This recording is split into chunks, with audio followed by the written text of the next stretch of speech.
ഓം ശരവണ ഭവ. എല്ലാവർക്കും കാർത്തികേയം യൂട്യൂബ് ചാനലിലേക്ക് സ്വാഗതം. ഇന്നത്തെ വീഡിയോയിൽ ഞാൻ നിങ്ങളുമായിട്ട് പങ്കുവയ്ക്കുന്നത് പഞ്ചമി പൂജയെക്കുറിച്ചും ഒപ്പം തന്നെ നാളെ വെള്ളിയാഴ്ചയോട് പഞ്ചമി വന്നിരിക്കുന്നത് കൊണ്ട് മഹാലക്ഷ്മിക്ക് നമ്മൾ ശ്രീ പഞ്ചമി പൂജ ചെയ്യേണ്ടുന്ന വിധത്തെക്കുറിച്ചുമാണ്.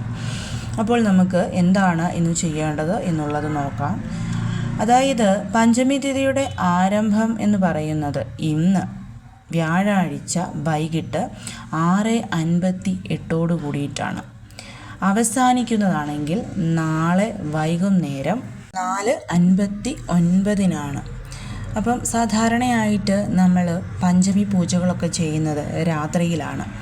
അതുകൊണ്ട് വരാഹിയമ്മയ്ക്ക് പൂജ ചെയ്യണമെന്ന് ആഗ്രഹിക്കുന്നവരൊക്കെ ഇന്ന് സന്ധ്യയ്ക്ക് 7 മണിക്ക് ശേഷം നാളെ വൈകുന്നേരം 4:59 വരെ അതിനുള്ളിൽ നമുക്ക് ചെയ്താൽ മതിയാവും.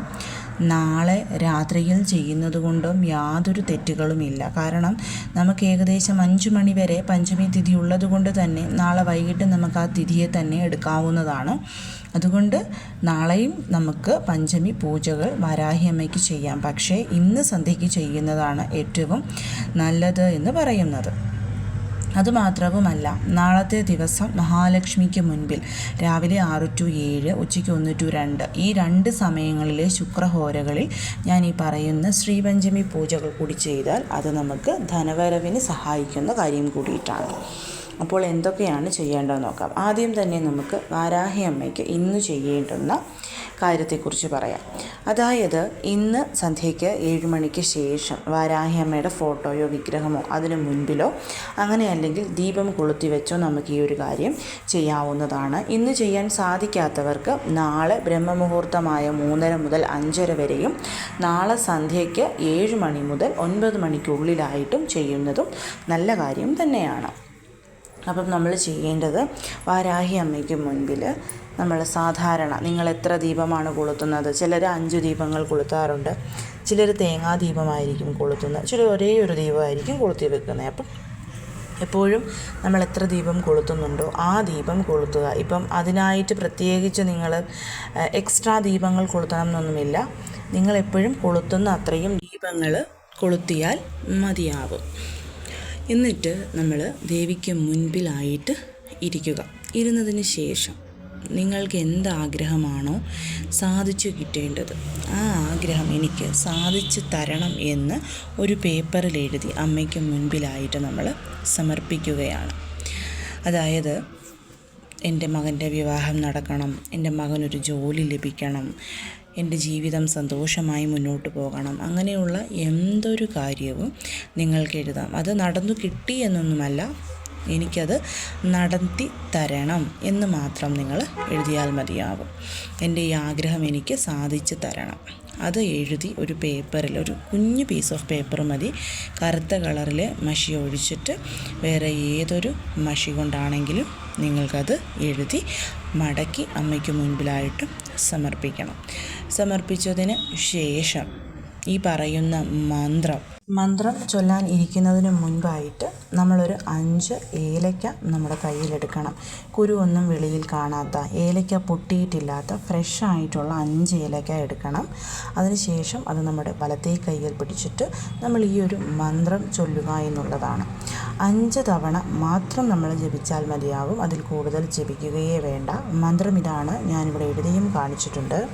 ഓം ശ്രീം വാരാഹി ദേവി മമ ഗൃഹേ ധനധാന്യ സമൃദ്ധിം കുരു കുരു സ്വാഹ. ഓം ശ്രീം വാരാഹി ദേവി മമ ഗൃഹേ ധനധാന്യ സമൃദ്ധിം കുരു കുരു സ്വാഹ. ഇത് 5 പ്രാവശ്യം നമ്മൾ ചൊല്ലിയതിന് ശേഷം ആ 5 ഏലയ്ക്കായും ഒരു പേപ്പറിലോ ഒരു ചെറിയ തുണിയിലോ കിഴിയായിട്ട് കെട്ടിയിട്ട് വാരാഹി ദേവിയുടെ ഫോട്ടോ വിഗ്രഹം എന്താണോ കയ്യിലുള്ളത് അവിടെ തന്നെ വെച്ചിരിക്കുക. ഇനി അങ്ങനെയല്ല, അതില്ല എന്നുണ്ടെങ്കിൽ നിങ്ങളുടെ വീട്ടിലുള്ള ഏതൊരു ദേവിയുടെ ഫോട്ടോയുടെ അടുത്തായിട്ടും അത് വെക്കാവുന്നതാണ്. അടുത്ത മാസം, അതായത് ഇനിയിപ്പം ജൂലൈ മാസത്തിൽ വരുന്ന വെളുത്ത പക്ഷത്തിലെ ആ ഒരു പഞ്ചമി നാളിൽ മാത്രമേ നമ്മളത് അവിടുന്ന് എടുക്കാവുള്ളൂ. നമ്മൾ നമ്മുടെ ആഗ്രഹം നടത്തി തരണമെന്ന് എഴുതി സമർപ്പിച്ചതും ദേവി നമുക്ക് സാധിച്ചു തരും. നമ്മുടെ വീട്ടിലോട്ടുള്ള ധനവരവും അമ്മ നമുക്ക് വളരെ നല്ല രീതിയിൽ അതിനുള്ള ആ ഒരു ഭാഗ്യവും കൂടിയിട്ട് അതിനുള്ള വഴികൾ കൂടിയിട്ട് അമ്മ നമുക്ക് തുറന്നു തരും. ഇനി നമ്മൾ ശ്രീപഞ്ചമി ആയിട്ടുള്ള വെള്ളിയാഴ്ച ദിവസം ചെയ്യേണ്ടുന്ന കാര്യത്തെക്കുറിച്ചാണ് പറയുന്നത്. ഇത് വളരെ വളരെ ഓസ്പീഷ്യസ് ആണ്. കാരണം വെളുത്ത പക്ഷത്തിൽ വരുന്ന പഞ്ചമി തിഥി വെള്ളിയാഴ്ചയോട് കൂടിയിട്ടാണ് നമുക്ക് വന്നിരിക്കുന്നത്. ശ്രീ പഞ്ചമി ആയിട്ടാണ് വന്നിരിക്കുന്നത്. അപ്പം നമ്മൾ എന്താണ് ചെയ്യേണ്ടത് എന്നുള്ളത് ഞാൻ ഈ പറയുന്ന പരിഹാരം നാളെ വെള്ളിയാഴ്ച മുഴുവനായിട്ട് ഏത് സമയത്ത് വേണമെങ്കിലും ചെയ്യാം. പക്ഷേ ഞാൻ പറഞ്ഞല്ലോ, പഞ്ചമി തിഥി നമുക്ക് 5 മണി വരെ ഉള്ളൂ. അതുകൊണ്ട് തന്നെ രാവിലെ 6 to 7 വരുന്ന ശുക്രഹോരയിലോ ഉച്ചയ്ക്ക് 6 to 7 വരുന്ന ശുക്രഹോര, ഈ രണ്ടിലേതെങ്കിലും ഒരു സമയത്ത് ചെയ്യുന്നതാണ് ഏറ്റവും നല്ലത്. ശുക്രഹോര സമയം നിങ്ങൾക്ക് മിസ്സായാൽ ബ്രഹ്മമുഹൂർത്തമായ 3:30 മുതൽ ഒരു 5:30 ചിലപ്പോൾ ഏർലി മോർണിംഗൊക്കെ ജോലിക്ക് പോകുന്നവരുണ്ടെങ്കിൽ അങ്ങനെയും ചെയ്യാം. നമ്മുടെ ലക്ഷ്മി ദേവിയുടെ ഫോട്ടോ വിഗ്രഹം എന്താണോ ഉള്ളത് അത് തുടച്ച് മഞ്ഞൾ കുങ്കുമം പൊട്ടൊക്കെ വെച്ച് ദേവിക്ക് കിട്ടുന്നത്ര പൂക്കളൊക്കെ കൊണ്ട് അലങ്കരിക്കുക. പ്രത്യേകിച്ച് നാളെ 38 വെള്ളിയും കൂടിയിട്ടാണ്. അതുകൊണ്ട് തന്നെ ലക്ഷ്മി ദേവിയെ പൂജ ചെയ്യുന്നതിനോടൊപ്പം തന്നെ നമ്മൾ ഗണപതി ഭഗവാനെയും കൂടെ ലക്ഷ്മി ദേവിയുടെ അടുത്തായിട്ട് വെക്കേണ്ടതാണ്. അത് അങ്ങനെയാണ്. 38 വെള്ളിയാഴ്ചകളിൽ ലക്ഷ്മി ഗണേശ പൂജയ്ക്ക് വളരെ വളരെ പ്രാധാന്യമുണ്ട്. അതിനുശേഷം നമ്മൾ ചെയ്യേണ്ടത് 5 ദീപങ്ങൾ കൊളുത്തി വെക്കുക എന്നുള്ളതാണ്. 5 നെയ് ദീപങ്ങൾ. കാരണം പഞ്ചമിയാണ്, ശ്രീ പഞ്ചമി 5ാമത്തെ തിഥി ആയതുകൊണ്ടാണ് നമ്മൾ 5 ദീപങ്ങൾ കൊളുത്തുന്നത്. 5 ദീപത്തിലും കൊളുത്തിയതിന് ശേഷം ഓം ശ്രീ മഹാലക്ഷ്മിയെ നമഃ എന്ന് പറഞ്ഞുകൊണ്ട് ഓരോ പിഞ്ച് മഞ്ഞൾപ്പൊടിയും അതേപോലെ കുങ്കുമപ്പൂവും ഇടണം. കുങ്കുമപ്പൂ ഇല്ലാത്തവർ കുങ്കുമം ഇട്ടാലും മതിയാവും. അത് കത്തിച്ച് വെച്ചതിന് ശേഷം നമ്മൾ ഗണപതി ഭഗവാന് കറുകപ്പുല്ലോ എന്തെങ്കിലും ഒരു പുഷ്പമോ സമർപ്പിച്ച് ഗണപതി ഭഗവാന്റെ അറിയാവുന്നൊരു മന്ത്രം 1 പ്രാവശ്യമോ 3 പ്രാവശ്യമോ ചൊല്ലി ഭഗവാനെ നമ്മൾ കൈകൾ കൂപ്പി പ്രാർത്ഥിക്കണം. അതിനുശേഷം നമ്മുടെ കുലദൈവത്തെയും മനസ്സിൽ പ്രാർത്ഥിക്കണം. അത് കഴിഞ്ഞതിന് ശേഷം മഹാലക്ഷ്മി ദേവിക്ക് മുൻപിൽ നമ്മൾ മഹാലക്ഷ്മി അഷ്ടകം 5 പ്രാവശ്യം ജപിക്കണം. അതായത് നമസ്തേസ്തു മഹാമായേ എന്ന് തുടങ്ങുന്ന മഹാലക്ഷ്മി അഷ്ടകം 5 താമരപ്പൂക്കൾ സമർപ്പിച്ചുകൊണ്ട് ജപിക്കാൻ പറ്റിയാൽ അത് വളരെ വളരെ ഉത്തമമാണ്. അങ്ങനെ അല്ലെങ്കിൽ റോസാപ്പൂക്കളോ മുല്ലപ്പൂക്കളോ നമുക്ക് കിട്ടുന്ന പൂക്കൾ മതിയാകും. നിർബന്ധങ്ങളൊന്നുമില്ല. താമരപ്പൂവിന് അതിൻ്റേതായിട്ടുള്ളൊരു പ്രാധാന്യമുള്ളതുകൊണ്ടാണ് താമരപ്പൂവെന്ന് പറഞ്ഞത്. ഇനി പൂക്കളൊന്നും സമർപ്പിക്കാനില്ലെങ്കിൽ 1 രൂപയുടെ 5 നാണയങ്ങൾ എടുത്തിട്ട് 1 പ്രാവശ്യം മഹാലക്ഷ്മി അഷ്ടകം ചൊല്ലിക്കഴിയുമ്പം 1 രൂപ സമർപ്പിക്കുക. രണ്ടാമത് ചൊല്ലിക്കഴിയുമ്പോൾ രണ്ടാമത്തെ പ്രാവശ്യം അടുത്ത 1 രൂപ സമർപ്പിക്കുക. അങ്ങനെ 5 പ്രാവശ്യം സമർപ്പിച്ചാലും മതിയാകും. അങ്ങനെ മഹാലക്ഷ്മി അഷ്ടകം നമ്മൾ 5 പ്രാവശ്യം ജപിക്കണം. നാളത്തെ ദിവസം ഈ 3 ഹോരകൾ ശുക്രഹോരകൾ വരുന്ന ഏതെങ്കിലും ഒരു ഹോരാ സമയത്ത് ശ്രീ സൂക്തം കൂടി കേൾക്കാനായിട്ട് എല്ലാവരും ശ്രമിക്കേണ്ടതാണ്. ഇപ്പോൾ വീട്ടിൽ മഹാലക്ഷ്മി ദേവിയുടെ ഫോട്ടോ വിഗ്രഹം ഒക്കെ ഉള്ളവർ അത് തുടച്ച് അല്ലെങ്കിൽ വിഗ്രഹത്തെ അഭിഷേകം ചെയ്യുമ്പം നമ്മൾ ശ്രീ സൂക്തം ഫോണിൽ പ്ലേ ചെയ്തുകൊണ്ട് ഇത് ചെയ്യുന്നത് വളരെ ശ്രേഷ്ഠമാണ്. അപ്പോൾ അങ്ങനെയാണെങ്കിലും നിങ്ങൾ ചെയ്താൽ മതിയാവും. മഹാലക്ഷ്മി അഷ്ടകം 5 പ്രാവശ്യം നമ്മൾ ചൊല്ലി ഇതെല്ലാം സമർപ്പിച്ചതിന് ശേഷം ഇപ്പം ചിലവർ ദേവിയുടെ 108 നാമങ്ങൾ ചൊല്ലാറുണ്ട്. അതൊക്കെ നിങ്ങൾ റുട്ടീനായിട്ട് ചൊല്ലിക്കോളൂ. ഇതൊന്നുമില്ലെങ്കിലും ഈ ഒരു നാമം മാത്രം ജപിച്ചാൽ മതിയാവും. അതിന് ശേഷം ധൂപദീപ ആരതി എടുക്കണം. ഇനി ചെയ്യേണ്ടത് 5 നിവേദ്യം സമർപ്പിക്കുക എന്നുള്ളതാണ്. 5 നിവേദ്യം എന്ന് പറയുമ്പോൾ ഡ്രൈ ഫ്രൂട്ട് വെച്ചാൽ മതിയാവും. അതായത് കാഷ്യൂനട്ട്, പിസ്ത, ബദാം, ഡ്രൈ ഗ്രേപ്സ്, അതേപോലെ ഡ്രൈ ആയിട്ടുള്ള നെല്ലിക്ക, നമുക്കത് അമല ക്യാൻഡി ആയിട്ട് അത് കിട്ടുമെന്നുണ്ടെങ്കിൽ അത്. അങ്ങനെയല്ലെങ്കിൽ ഈ കാഷ്യൂനട്ട്, ബദാം, പിസ്ത, ഡ്രൈ ഗ്രേപ്സിൻ്റെ കൂടെ പാല് കാച്ചി വെക്കാം, പാൽപ്പായസം ഉണ്ടാക്കി വെക്കാം, ശർക്കര പായസം ഉണ്ടാക്കി വെക്കാം. അങ്ങനെയുള്ള എന്താണെങ്കിലും സമർപ്പിക്കാം. അതേപോലെ തന്നെ 5 ഏലക്ക, 5 ഗ്രാമ്പൂ, 5 സ്റ്റാർ അനീസ്, അതായത് നമ്മുടെ സ്റ്റാറിൻ്റെ രൂപത്തിലിരിക്കുന്ന ആ മണമുള്ള ഇതുണ്ടല്ലോ അത്. അതേപോലെ തന്നെ 5 പച്ചക്കർപ്പൂരം. ഇവയാണെങ്കിലും നമുക്ക് അമ്മയ്ക്ക് സമർപ്പിക്കാം. അത് സ്മെല്ലിന് വേണ്ടിയിട്ട് ആ ഒരു നല്ല വാസനയുള്ള വസ്തുക്കൾ ദേവിക്ക് സമർപ്പിക്കുമ്പോൾ അമ്മ നമ്മളോട് അത്രയും അട്രാക്റ്റ് ആകും.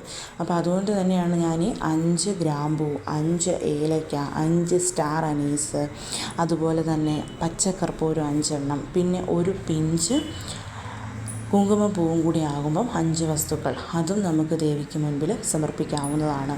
ഇനി കുങ്കുമപ്പൂ ഇല്ലാത്തവർക്ക് 5 ജാതിക്കായാണെങ്കിലും എടുക്കാം. അപ്പം 5 ദീപം നമ്മൾ കൊളുത്തി 5 പൂക്കളെന്ന് പറയുമ്പം 5 ഡിഫറൻറ്റ് പൂക്കൾ കിട്ടുമെങ്കിൽ അങ്ങനെ സമർപ്പിക്കാം. അതായത് ഒരു റോസാപ്പൂ, ഒരു താമരപ്പൂ, ഒരു മുല്ലപ്പൂ, അതേപോലെ ഒരു ശംഖുപുഷ്പം, അതേപോലെ തന്നെ ഒരു ചെമ്പകപ്പൂ, അങ്ങനെ 5 പൂക്കൾ. അങ്ങനെ അല്ലെങ്കിൽ 5 താമരപ്പൂക്കൾ, 5 മുല്ലപ്പൂക്കൾ, 5 റോസാപ്പൂക്കൾ, അങ്ങനെ. അപ്പോൾ ദീപമായി, പൂക്കളായി. അടുത്തത് നമ്മൾ 5 നിവേദ്യം സമർപ്പിച്ചു. എന്നിട്ട് നമ്മൾ ദേവിക്ക് പഞ്ച ആരതി കൂടിയിട്ട് എടുക്കുകയാണെങ്കിൽ അത് വളരെ ശ്രേഷ്ഠമായിരിക്കും. അപ്പോൾ സാധാരണയായിട്ട് നമ്മൾ ധൂപ ദീപ ആരതി എടുത്തു, നിവേദ്യവും സമർപ്പിച്ചു. ഇനി അവസാനമായിട്ട് നമ്മൾ പഞ്ച ആരതി. ഞാൻ ഈ പിക്ചറിൽ കാണിച്ചിരിക്കുന്നത് ശ്രദ്ധിച്ചു നോക്കിയാൽ നിങ്ങൾക്ക് മനസ്സിലാവും. വെള്ളിയാഴ്ചകളിൽ ഞാൻ ദേവിക്ക് ഇതുപോലെ പഞ്ച ആരതി എടുക്കാറുണ്ട്. 5 നെയ് ദീപമാണ്. അതായത് ഒരു ബ്രാസിൻ്റെ അല്ലെങ്കിൽ സിൽവറിൻ്റെ പ്ലേറ്റ് എടുത്തിട്ട് നെയ്യിൽ മുക്കിയ തിരി 5 വെക്കുന്നു. അതിനോടൊപ്പം ദേവിക്ക് പ്രിയപ്പെട്ട വസ്തുക്കൾ. ഇതിൽ ഞാൻ സ്വർണ്ണമുണ്ട്, വെള്ളിയുണ്ട്, അതേപോലെ മുത്തുണ്ട്, കുന്നിക്കുരു ഉണ്ട്, അതേപോലെ തന്നെ പൂക്കളുണ്ട്, ഏലക്ക ഉണ്ട്, ഗ്രാമ്പുണ്ട്. ഇത് എല്ലാം ഞാൻ എല്ലാ ആഴ്ചയും യൂസ് ചെയ്യുന്നതാണ്. അപ്പം നിങ്ങൾക്ക് 5 വസ്തുക്കൾ മതി. സ്വർണം വെക്കാം, വെള്ളി ഉണ്ടെങ്കിൽ വെള്ളി വെക്കാം, മുത്ത് വെക്കാം, അതേപോലെ കുന്നിക്കുരു വെക്കാം, അല്ലെങ്കിൽ ഏലക്കായും ഗ്രാമ്പുവും വെക്കാം. വിലപിടിപ്പുള്ള വസ്തുക്കൾ നമ്മൾ വെച്ചിട്ട് ദേവിക്ക് പഞ്ച ആരതി. ഇപ്പോൾ പഞ്ച ആരതിത്തിട്ടൊക്കെ നമുക്ക് ഓൺലൈനായിട്ടൊക്കെ മേടിക്കാൻ കിട്ടും. അത് വാങ്ങിച്ചാലും അതിന് നടുക്കായിട്ടൊരു കുഴി കാണും ഇതുപോലുള്ള വസ്തുക്കൾ ഇട്ട് വെക്കാൻ. അതുണ്ടെങ്കിൽ അതിലാണെങ്കിലും മതിയാവും. ഞാൻ അത് വാങ്ങിച്ചിട്ടില്ലാത്തത് കൊണ്ടാണ് ഞാൻ ഇങ്ങനെ ചെയ്യുന്നത്. എന്നിട്ട് 5 പ്രാവശ്യം ദേവിക്ക് ആരതി എടുക്കുക. ആരതി എടുക്കുക എന്ന് പറയുമ്പം അമ്മയുടെ മുഖത്തിൽ നിന്നും പതിയെ ഒഴിഞ്ഞ് പാദത്തിൽ നിന്നും പിന്നെ വീണ്ടും മുഖത്തിൽ, അങ്ങനെ ഒരു പ്രാവശ്യം. അതായത് ക്ലോക്ക് വൈസ് ആയിട്ട് നമ്മൾ അമ്മയുടെ വലത്തു നിന്നും ഇടത്തോട്ട് അങ്ങനെ നമ്മൾ 5 പ്രാവശ്യം ആരതി എടുക്കുന്നു. ആരതി എടുക്കുമ്പം ഓം ശ്രീ മഹാലക്ഷ്മിയെ നമഃ, എൻ്റെ വീട്ടിലെ സർവ്വ ഐശ്വര്യങ്ങളും ധനധാന്യ സമൃദ്ധിയും തന്നെ അനുഗ്രഹിക്കണമേ എന്ന് പ്രാർത്ഥിച്ചതിന് ശേഷം ആരതി എടുത്താൽ മതിയാകും. 5 പ്രാവശ്യത്തെ ആരതി എടുത്തിട്ട് നമുക്ക് കർപ്പൂര ആരതിയും കൂടി എടുത്ത് പൂജ അവസാനിപ്പിക്കാം. ആരതി എടുത്തതിന് ശേഷം അപ്പം തന്നെ 5 ദീപങ്ങൾ നമുക്ക് അണയ്ക്കാവുന്നതാണ്. ഇത് വളരെ നല്ല രീതിയിൽ നമ്മൾ ഐശ്വര്യം തരുന്ന ഒരു വഴിപാടാണ്. കഴിയുന്നതും എല്ലാവരും ഇത് ചെയ്യാൻ ശ്രമിക്കണം. ഇപ്പോൾ എല്ലാ വെള്ളിയാഴ്ചകളിലും അഷ്ടലക്ഷ്മി ഗജലക്ഷ്മി വിളക്കൊക്കെ കൊളുത്തുന്നവരുണ്ടെങ്കിൽ അതും കൊളുത്താം. പക്ഷേ 5 ദീപങ്ങൾ നമ്മൾ തീർച്ചയായിട്ടും ദേവിക്ക് മുമ്പിൽ കൊളുത്തണം. അത് ദേവിയെ നോക്കിയിരിക്കുന്നത് പോലെ വേണം കൊളുത്തി വെക്കാനും.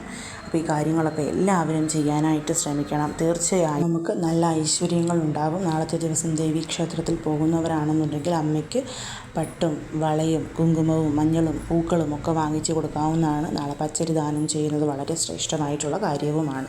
പിന്നെ അമ്മയ്ക്ക് മുമ്പിൽ ഞാൻ ഈ പറഞ്ഞതുപോലെ ഏലക്ക, ഗ്രാമ്പൂ, പച്ചക്കർപ്പൂരം ഇതൊക്കെ വെച്ചിട്ടുണ്ടെങ്കിൽ ഇത് വീണ്ടും നമ്മൾ പൂജയ്ക്കായിട്ട് എടുക്കരുത്. നമ്മുടെ വീട്ടാവശ്യത്തിന് അല്ലെങ്കിൽ പച്ചക്കർപ്പൂരമൊക്കെ ആണെന്നുണ്ടെങ്കിൽ നമ്മൾ ഫോട്ടോയ്ക്ക് പൊട്ട് തൊടുമ്പോൾ മഞ്ഞൾപ്പൊടിയിലൊക്കെ ഇടാൻ വേണ്ടിയിട്ടൊക്കെ എടുക്കാവുന്നതാണ്. അപ്പോൾ എല്ലാവരും ഇതൊന്ന് ചെയ്യാനായിട്ട് ശ്രമിക്കൂ.